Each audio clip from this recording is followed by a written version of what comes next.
கேரா அந்த பையனை கடைசியா அந்த ஸ்கூல் மாடியில தான் பாப்பான்னு அவ கொஞ்சம் கூட எதிர்பார்க்கல. இது ஒரு கோஸ்ட் ஸ்டோரி இல்ல. இது நடந்திருக்க கூடாத ஒரு சம்பவம். கேரா ஒரு ஐடி கம்பெனில ஒர்க் பண்றா. ஒரு லேடிஸ் ஹாஸ்டல் தான் ஸ்டே பண்ணிருக்கா.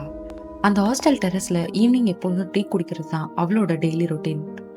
அந்த டெரஸ்ல இருந்து பார்த்தா பக்கத்துல இருக்கிற ஒரு பெரிய ஸ்கூல் கிரவுண்ட் ரொம்ப கிளியரா தெரியும். கேராவுக்கு சின்ன பசங்கன்னா ரொம்ப பிடிக்கும். டெய்லி ஸ்கூல் முடியும் போது கிரவுண்ட்ல விளையாடுற பசங்களை பார்த்துட்டு டீ குடிப்பா. ஆனா ஒரு நாள் ஒரு பையன் மட்டும் அங்க நின்னு கேராவே பார்த்துட்டு இருந்தான். கேரா சிரிச்சிட்டு சும்மா ஹாய்னு கை காட்டுறா.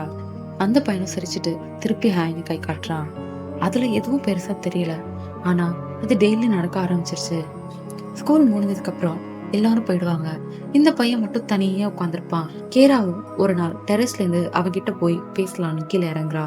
ஸ்கூல் முடிஞ்சதுக்கு அப்புறம் ஸ்கூலுக்கு போனா அந்த பையன் இன்னும் வழக்கம் போல அங்கதான் இருந்தான்.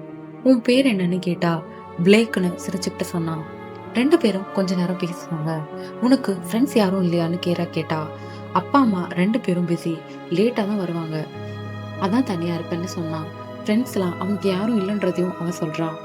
கேராக்கு அவன் மேல ஒரு பாவம் வந்துச்சு. அதுக்கப்புறம் ரெண்டு பேரும் எப்பயாச்சும் ரேண்டமா மீட் பண்ணிப்பாங்க.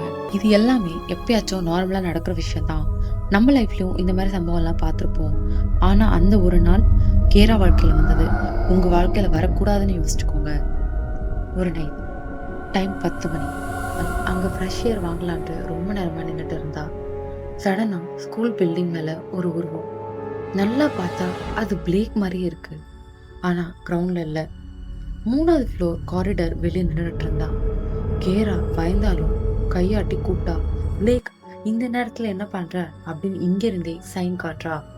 அவனுக்கு ஒண்ணுமே கேட்கல. ஏன்னா இங்க இருந்து கிரவுண்டை விட அவன் நிக்கிற டெரஸ் பயங்கர தூரமானது. என்ன பண்ணாலும் அவ கேராவை பார்க்கவே இல்லை. சடனா பிளேக் அப்படியே திரும்பி கேராவே பார்த்து சிரிக்கிறான்.